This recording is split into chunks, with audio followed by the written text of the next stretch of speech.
Taylor Swift was blocked from singing at the US Open before achieving global stardom. Taylor Swift was once stopped from singing at the US Open by entertainment producer Michael Foyer in what he described as the worst decision of his life. Swift is arguably the biggest pop star in the world, having emerged as a global icon over the last decade. The 34-year-old is one of the best-selling artists in history and is regularly hailed as the most influential music figure of her generation. Her latest album, The Tortured Poets Department, achieved a staggering 2.6 million sales in its first week of release, including 1.4 million on day one.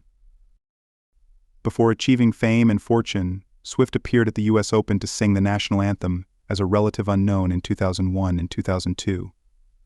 She was initially set to return to Flushing Meadows in 2003, but was prevented from singing the anthem by veteran entertainment producer Foyer. Discussing what happened on the Served podcast with Andy Roddick, Foyer explained that Swift was snubbed due to fears that her country style would fail to appease the New York crowd. He said, "Her father asked us if we'd put her on Arthur Ashe Kids Day, and we said she's just taking off, she's really country. We don't think that would play in New York. I do not share this publicly very often. Worst decision I ever made." Swift attended this year's US Open alongside her boyfriend Travis Kelce to watch the men's singles final between Taylor Fritz and Jannik Sinner. They were spotted embracing in the crowd, and their presence at the match dominated headlines around the world.